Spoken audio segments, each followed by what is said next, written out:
আল্লাহর খলিল ইব্রাহিম ছাগল রাখালি করেন। মানুষ রূপী ফেরেশতা আল্লাহর খলিলের পাশ দিয়া যান আর আল্লাহ পাকের একটা নাম নিয়া জিকির করেন, সুবহানাদিল মুলকি ওয়াল মালাকুত যাল ইজ্জতি ওয়াল আজমতি ওয়াল কিবরিয়াই ওয়াল জাবারুত।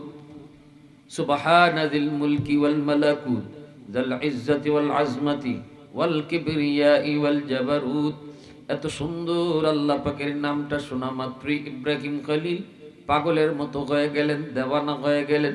যে যে নামের পাগল হয়, এই নাম যত শুনে ততই মজা লাগে। যে যে নামের পাগল, ওই নাম যতই শুনে ততই শুধু মজা লাগে। আল্লাহর খলিল ইব্রাহিম তিনি তো আল্লাহর বড় পাগল। সুবহানাদিল মুলকি ওয়াল মালাকুত, আল্লাহ পাকের নাম, আল্লাহ পাকের জিকির শোনা মাত্রই ইব্রাহিম খলিল দেওয়ানা হয়ে গেলেন। ছাগল পাল রাখালি ভুইলা দৌড় দিয়া ওই মানুষ রূপী ফেরেশতার পিছনে দৌড়াইতে লাগলেন। কোমরে যায় ধরে ধরে বলতেছেন, কে গো তুমি কে? এত সুন্দর করে আমার মালিকের নাম, আমার মাবুদের নাম নিতেছ? তুমি আমাকে আরেকবার আমার মাবুদের নাম শোনাও, আরেকবার আমার মাশুকের নাম শোনাও। আমি তো সেই মালিকের আশিক, তিনি তো আমার মাশুক, মাশুকের নাম তুমি আবার শোনাও। ফেরেশতা তখন মানুষ রূপে, তিনি তো আর ফেরেশতা পরিচয় দেন না। তিনি বলতেছেন, মিয়া তুমি কেডা? আমি কেন তোমারে আমার আল্লাহর নাম শোনাইব? কয় আমি এই নামের পাগল। ফেরেশতা কয় তুমি পাগল হইছো তো আমার কি হইছে? আমি কেন তোমাকে এই নাম শোনাইতে যাব? তবে শোনো, যদি শোনাইতে হয় বিনিময় ছাড়া আমি এই নাম শোনাই না। বিনিময় দিতে হয়, বদলা লাগে। ইব্রাহিম খলিল কয়, কি তুমি বদলা চাও বলো? ফেরেশতায় কয়, তোমার ছাগল পালের অর্ধেক ছাগল আমাকে দিয়ে দিবা, বিনিময়ে শুধু একবার আমি আল্লাহর নাম শোনাবো। আল্লাহর খলিল ইব্রাহিম ডাক দিয়া কয়, ঠিক আছে, অর্ধেক ছাগলের পাল তোমাকে দিয়া দিলাম, বিনিময়ে একবার আল্লাহর নাম, বিনিময়ে একবার মাশুকের নাম। সুবহানাদিল মুলকি ওয়াল মালাকুত যাল ইজ্জতি ওয়াল আজমতি ওয়াল কিবরিয়াই ওয়াল জাবারুত। একবার শুধু এই নামটা মানুষ রূপী ফেরেশতায় শোনায়া তিনি আবারও চলে যাইতেছেন। ইব্রাহিম খলিল আবারও যেতে দেন না, আবারও কোমর জড়ায় কয়, না যাইতে দিব না, আরো শোনাও, আরো শোনাও। আমি তো এই নামের বড় আশিক, এই নামের বড় আশিক আমি তো, আমার তো তৃষ্ণা মিটে না, যত শুনি ততই মজা লাগে। আরেকটা বার আমার মাশুকের নাম শোনাও। ফেরেশতা কয়, আবারও তোমার দিতে বিনিময় দিতে হবে, বিনিময় ছাড়া আমি শোনাই না, তবে শোনাই একবার। বাকি তোমার ছাগলের পাল যতটা আছে বাকিটাও আমাকে দিয়ে দিবে, একবার শোনাবো। ইব্রাহিম খলিল কয়, বাকিটাও দিয়ে দিলাম, শুধু একবার আমার মাশুকের নাম শোনাও। একবার ফেরেশতা শুনানির পর আবার ফেরেশতা চলে যেতে চান, আল্লাহর খলিল ইব্রাহিম যেতে দেন না। আবারও কোমর জোড়ায় ধরছেন, রে যুবক, আজকে তুমি আমি মুখ দিয়ে সুবহানাল্লাহ জোরে বের করাইতে পারি না, আর আল্লাহর খলিল তার সবগুলি ছাগল দিয়া দিছে, বিনিময়ে শুধু দুইবার আল্লাহ নামের জিকির শুনছে। সবগুলি ছাগল দেওয়ার পরও যখন ফেরেশতা চলে যায়, ইব্রাহিম যেতে দেন না। আবারও কোমর জোড়ায় কই, না না, যেতে দিব না, যেতে দিব না, আবার শোনাও, আবার শোনাও।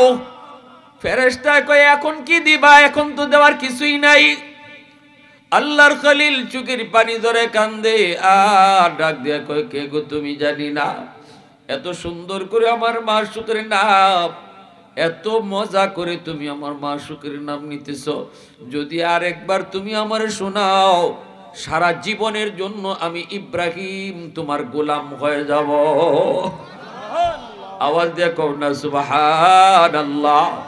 মুসলমানের আওয়াজে সুবহানাল্লাহ।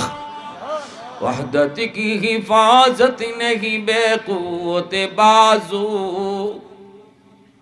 वहदत की हिफाजत नहीं बेक़ुव्वत बाजू आती नहीं कुछ काम अक़्ल खुदा दा ऐ मर्द खुदा तुझको क़ुव्वत नहीं हासिल जा बैठ किसी गार में अल्लाह का करिया ये सच है कि बातिल की तरफदार नहीं हम गद्दार न समझो गम गद्दार नहीं हम फूलों की तरह नरम मिजाज अपना है नज़र हम तीर नहीं नेज़ा व तलवार नहीं हम तीर नहीं नेज़ा व तलवार नहीं हम মুসলমানের আওয়াজে বলেন আল্লাহু আকবার।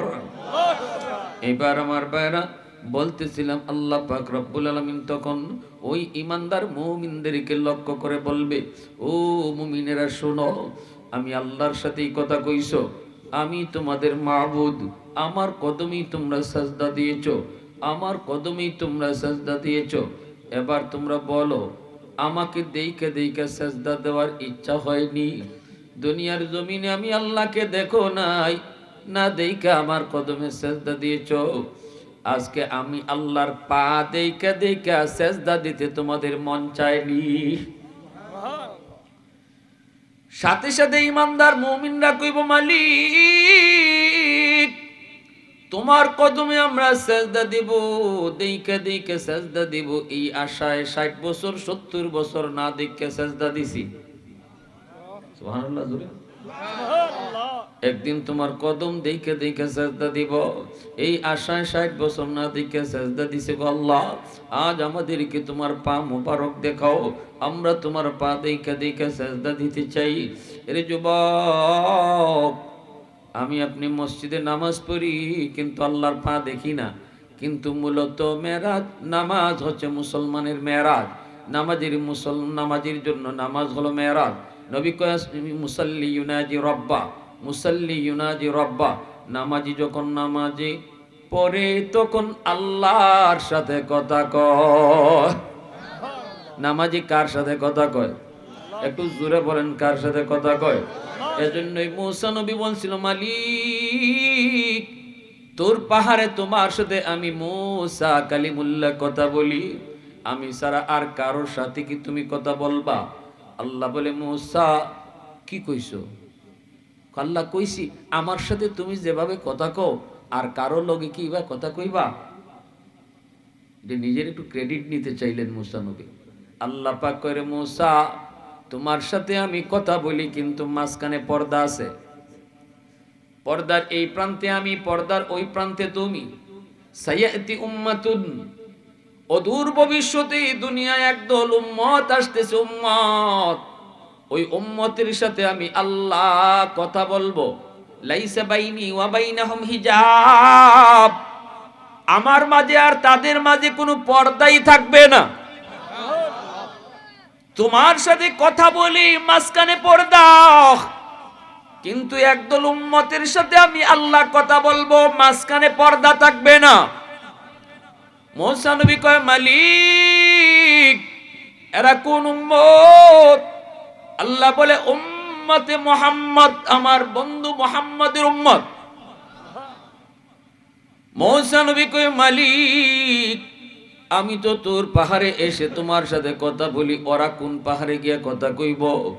আল্লাহ কয়, না না, এরা কোনো পাহাড়ে যাওয়া লাগবে না, পাহাড়ে গিয়ে ওরা কথা বলবে না, তুমি তো পাহাড়ে আইসা কথা বলো। কিন্তু এই উম্মত কথা বলবে যখন নামাজে দাঁড়াবে তখন। আল্লাহু আকবার জোরে কোন। নামাজে যখন দাঁড়াবে তখনই কথা বলবে, পাহাড়ে আসা লাগবে না। মুসা নবীকে আল্লাহ বুঝলাম নামাজে তোমার সাথে কথা কয়, তোমারে দেখে তোমার সাথে কথা কয়, কিন্তু তুমি কেমনে কথা বলবা? আল্লাহ কয়, এরা যখন কোরআন তেলাওয়াত করব তখন আমি তাদের সাথে কথা বলবো। নামাজি আল্লাহর সাথে কথা কয়, আর কোরআন তেলাওয়াতকারীর সাথে আল্লাহ নিজে কথা কয়। কি ভাই, মুসলমানের ঘরে কোরআন তেলাওয়াত আসেনি? আগের মতো আসেনি? আগে তো মুসলমানের ঘরে ফজরের পরে কোরআন তেলাওয়াতের সুমধুর আওয়াজ শোনা যাইত, ঠিক না? এখন মুসলমানের ঘর থেকে তেলাওয়াতের আওয়াজ বের হয় না, মুসলমানের ঘর থেকে এখন গানের আওয়াজ বের হয়। যার কারণে মুসলমানের ঘরে রহমতের দরজা বন্ধ, গজবের দরজা খোলা। হুজুরের পানি পড়ায় কাম হয় না, হুজুরের তাবিজ পড়ায় কাম হয় না, সব দোষ হলো হুজুরের। হুজুরের কোনো দোষ নাই। আগের হুজুররা যে কোরআন পড়ে ফু দেয়, এখনের হুজুররা এই কোরআন শরীফ পড়েই ফু দেয়। কিন্তু আগের ফু আপনার ঘরে গিয়া কোরআন তেলাওয়াত, আপনার ঘরে হইতো বিদায় রহমতের দরজা খোলা পাইতো, আপনার রহমতের দরজা দিয়া হুজুরের ফু গিয়ে ঢুকতো। কিন্তু বর্তমান জমানায় হুজুরের ফু যায় আপনার ঘরে ঢুকতো, গিয়া দেখে আপনার রহমতের দরজা বন্ধ, গজবের দরজা খোলা। আল্লাহর কালাম গজবের দরজা দিয়া ঢুকে না, ঢুকে না। রহমতের দরজা ছাড়া কোরআন ঢুকে না। যেই জমানায় মুসলমানের ঘরে রহমতের দরজা খোলা, ওই জমানায় গরফুরি সাহেব রাহিমাহুল্লাহ ফুকরির মধ্যে ফু দিয়া চলে যাইতেন। শনি মঙ্গলবারে মানুষ ফু নেওয়ার জন্য আসতো, বোতলে নিয়ে আসতো, কলস নিয়ে আসতো, গ্লাস নিয়ে আসতো। হুজুর একটু পানি ভরা দেন। হুজুরে বলতেন, এত মানুষ আমি এতক্ষণ ফু দিমু কি কইরা? তোমরা যেভাবে আইছো হাজারে বিজারে, ফু দিমু কখন, শেষ হইব কখন, আমি আমার ফরাইমু কখন? অতএব আমি আমার সামনের ফুকরিত ফু দিলাম, তোমরা ফুকরি থেকে পানি নেও, কাম হইয়া যাইব। কি ভাই, গরফুরি সাহেবের নাম শুনছেন নি? যুবকরা মা তো একটু হুহা করো। গরফুরি সাহেবের নাম শুনছেন নি? হ্যাঁ, ফুকুরে ফু দিয়ে যাইতেন, আর এই পানি মানুষ বোতল বইরা নিত, কাম হয়ে যেত।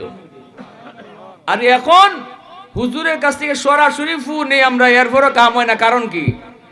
আপনার ঘরের রহমতের দরজা বন্ধ, হুজুরের ফুকে ঢুকবো কোন ভাই? এক লোক আইসা, এক হুজুর আমি লন্ডন থেকে আইসি, হুজুর আমার একটা ফু দেন আপনি একবারে খাস করে। হুজুর আপনি ফুকুরের মধ্যে ফু দিয়া যান, ফুকরির ই কোনার থেকে হি কোনার ফু যায় কেমনে? আল্লাহর ওলি কয়, তো তোমার একই নয় না? কয় একই নয়, তুই ইতমিনানে কলব হয় না, আত্মার প্রশান্তিটা হয় না। হুজুর আমার একটু খাস ভাবে ফু দেন। হুজুর কয়, তুমি কলর তুমি কি আনছো? কয় হুজুর জগ আনছি। কি জাত জগ? কয় কাছের জগ। গরফুর হিসাবে কই, তুমি ধরো, দুই হাত দিয়া জাতা দিয়া ধরো, বালা করে ধরো যেন না পড়ে। কয় হুজুর ধরছি, বালা করে ধরছি। জগ ভরা পানি, আর এইভাবে কলস জগের মধ্যে বেচারা দুই হাত দিয়ে চাপ দিয়ে ধরছে। আমার উস্তাদ যারা পাশে ছিলেন তারা নিজের চোখে দেখছেন। আল্লাহর ওলি গরফুরি সাহেব রাহিমাহুল্লাহ ইনি যায় ফু দিছেন, ফু দেওয়ার লগে লগে কাছের জগ টাস টাস করে ফাটিয়া সব পানি মাটি পড়ে গেছে। আল্লাহর কালামের আসর আসেনি না নাই? জোরে কোন আসেনি না নাই?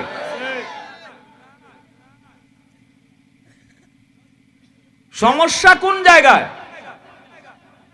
আমার ঘরের সমস্যা, দোষ দেই মসজিদের ইমাম সাহেবরে, ঠিক কিনা? জোরে এখন আমার ঘরের সমস্যা, আর সব দোষ ইমাম সাহেবের। এখন নাই রে, নাই নাই, হুজুর নাই, আগের হুজুর নাই। কি কর, গন্ডগোল কোথায় এটা বুঝি না। রোগ আমার আসমানও, দৌড়াইতেছি জমিনও। আগুন লাগছে শেরপুর, ফানি লইয়া যায় ফরিদপুর। জীবনে আগুন নিব? জোরে কম। হুজুর ফুলাটায় তো কথা শুনে না, মেয়েটা তো কথা শুনে না। হুজুর আমার মেয়ে তো উল্টা পাল্টা চলে, হুজুর ফানি ভরা দেন, হুজুর তাবিজ ভরা দেন। হুজুরে ফানি ভরা তাবিজ ভরা তো দিতেছে, ওই লাভিব কি? আপনার ঘরে ঢুকবার জায়গা নাই তো। আমার ভাইয়েরা, বন্ধুরা, যুবক,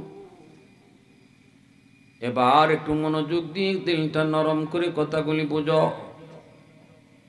আল্লাহ পাক বলবেন, বান্দা শুন, দে আমি আল্লাহর কদমে সেজদা দে। আল্লাহর কদম দেখা মাত্র মানুষগুলা সেজদায় পড়ে যাবে। আল্লাহর কদমে সেজদায় পড়ে তারা বেহুশ হয়ে যাবে। এত মজা, এত মজা, আল্লাহর কদম দেখার পর সেজদায় পড়ে যাওয়া, এত মজা, এত মজা। এর যুবক, একদল মানুষ আল্লাহর কদম দেখার পরেও সেজদা দিতে পারবে না। চেষ্টা করবে সেজদা দেওয়ার জন্য। বন্ধু আল্লাহকে সেজদা দেয়, প্রতিবেশী আল্লাহকে সেজদা দেয়, পাশের বাড়ির মানুষটা আল্লাহরে সেজদা দেয়, পরিচিত কত মানুষ আল্লাহরে সেজদা দেয়। কিন্তু একদল মানুষ আল্লাহকে দেখার পরও সেজদা দিতে পারবে না। আপ্রাণ চেষ্টা করবে সেজদা দেওয়ার জন্য, না না সেজদা দিতে পারে না। পিঠ তাদের বাঁকা হয় না, মেরুদণ্ডের হাড়টা লোহার মতো শক্ত হয়ে রইছে, পিঠ তাদের বাঁকা করতে পারে না। উপর হয়ে পিছন দিকে পড়ে যায়, তবু সামনের দিকে বাঁকা হয় না। চেষ্টা করবে সেজদা দেওয়ার জন্য, কিন্তু না সেজদা দিতে পারে না। চোখের পানির বদলে কানতে কানতে রক্ত ঝরবে। আল্লাহ তখন জিজ্ঞেস করবে, বান্দারে বল কি হয়েছে তোর? কইব মালিক তোমাকে সেজদা দিতে চাই, কিন্তু সেজদা দিতে পারি না। আল্লাহ কয় কেন পারো না? কয় আমার পিঠ বাঁকা হয় না, পিঠ বাঁকা হয় না, মেরুদণ্ডের এই হাড্ডিটা বাঁকা হয় না, সোজা হয়ে যে আছে পাথরের মতো, লোহার মতো। আল্লাহ পাক কয় বান্দারে আমাকে সেজদা দিতে না পারায় তোর কি মনে কষ্ট লাগে? কয় হ মালিক কষ্ট লাগে। বন্ধু তোমাকে সেজদা দেয়, প্রতিবেশী মানুষটা তোমাকে সেজদা দেয়, পাশের দোকানদার তোমাকে সেজদা দেয়, কিন্তু আমি পারি না, এজন্য আমার বড় কষ্ট লাগে। আল্লাহ পাক তখন বলবে, বান্দারে দুনিয়াতে তুই আমার কদমে সেজদা দিছিলি নি? আমার কদমে তুই দুনিয়ায় সেজদা দিছনি? দুনিয়াতে তুমি নামাজ পড়ছনি? দুনিয়ায় যদি তুমি পিঠ বাঁকা করতা, আজ হাসরের ময়দানেও তোমার পিঠ বাঁকা হইতো। জোরে কোন সুবহানাল্লাহ। এ বান্দা শুন, দুনিয়ার জমিনে যারা আমার কদমে সেজদা দিয়েছে, দুনিয়ার জমিনে যারা আমার কদমে সেজদা দিল, নামাজ পড়লো, পিঠ বাঁকা করলো, তারাই শুধু আজকে আমার সামনে পিঠ বাঁকা করবে, তারাই শুধু আজকে সেজদা দিতে পারবে। এর যুবক, আজকে যেই মসজিদের উদ্যোগে তোমার এই মাহফিল, এই মসজিদ আল্লাহর ঘর মসজিদ, হয়তো কোনো যুবক তুমি মসজিদে যাও না, মসজিদের মিনার থেকে আল্লাহ তোমারে 5 বার ডাকতেছে, মুয়াজ্জিন কিন্তু তোমারে ডাকে না, ডাকতেছেন কিন্তু আল্লাহ নিজে। এজন্যই আল্লাহ পাক মেরাজের রজনীতে নবীকে বলেছিলেন, বন্ধু নেও উম্মতের জন্য 50 ওয়াক্ত নামাজ দিয়ে দিলাম, জানি তুমি তোমার মেরাজ পেয়েছো, উম্মতের জন্য তুমি মেরাজ চাইবা, নেও 50 ওয়াক্ত নামাজ দিয়া দিছি। নবী যখন আসতে চায়, আল্লাহ কয় মুসা বন্ধু তো জায়গা, যেতে তো মন দিতে মন চায় না, বন্ধুর সাথে যত কথা বলি ততই কথা বলতে মন চায়, ততই তারে দেখতে মন চায়। এ মুসা যদি পারো বুঝায়া শোনায়া বন্ধুরে ফেরত পাঠায়া দিও। মুসা নবী কয়, নবী গো আপনি কমায়া আনেন। নবীজি আইসা 5 ওয়াক্ত কমাইলেন, আবারও যায়। আল্লাহ কয় মুসা জায়গা তো দোস্ত, জায়গা দোস্তরে যতক্ষণ দেখবো ততক্ষণই দেখতে মন চায়, আবারও তুমি বুঝায় শুনে ফেরত পাঠায় দিও। মুসা নবী আবারও ফেরত পাঠায়। এইভাবে নবীরে আল্লাহ পাক রব্বুল আলামিন 9 বার আনলেন নিলেন। 9 বারে কমলো 5 নং 45, রইল আর কয়ক্ত? জোর এখন কয়ক্ত?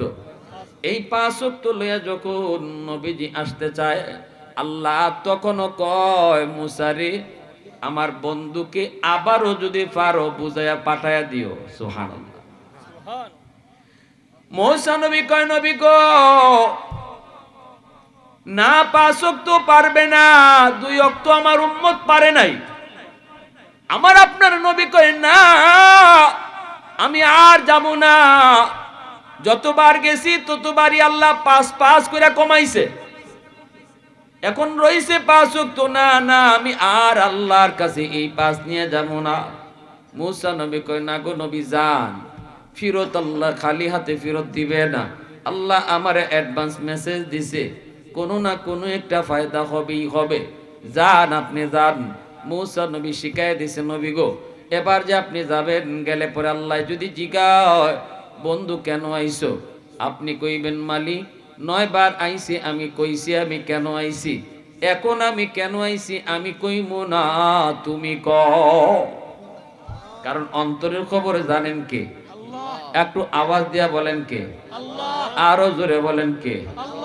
দয়াল বাবা অন্তরের খবর মাতে না ভাইয়ের অবস্থা অন্তরের খবর দয়াল বাবা কিবলা বাবা খাজা বাবা জটাশা ল্যাংটাশা কোন বাবাই মনের খবর জানে না মনের খবর জানেন শুধুমাত্র কে আওয়াজটা আরো জোরে কে আল্লাহ পাক রব্বুল আলামিন কয় বন্ধু যাও যাও পাঁচ ওয়াক্ত উম্মতের জন্য বেশি কষ্ট হবে না রে বন্ধু যাও এই পাঁচ ওয়াক্ত আর কমাইতে হবে না তবে যখন এসেই পড়েছো আমি আল্লাহ তোমাকে শুনে দেই তোমার উম্মতের নামাজ পড়ানোর জিম্মাদারিও আমি নিলাম আমি আল্লাহ তাদেরকে ডাইকা ডাইকা নামাজ পড়ায় নিব সুবহানাল্লাহ মসজিদের মিনার থেকে পূর্বের উম্মত কাউকে এইভাবে নামাজের জন্য ডাকা হতো না শুধুমাত্র এই উম্মতকে আল্লাহ পাক রব্বুল আলামিন কয় আমি আল্লাহ ডাকি মুয়াজ্জিন ডাকে না আল্লাহু আকবার আল্লাহু আকবার আল্লাহ বড় আল্লাহ বড় আল্লাহ তোমারে ডাকতেছে রে যুবক বন্ধু বড় নয় আমি আল্লাহ বড় ঘুম তোর বড় নয় আমি আল্লাহ বড় দোকানদারি তোর বড় নয় আমি আল্লাহ বড়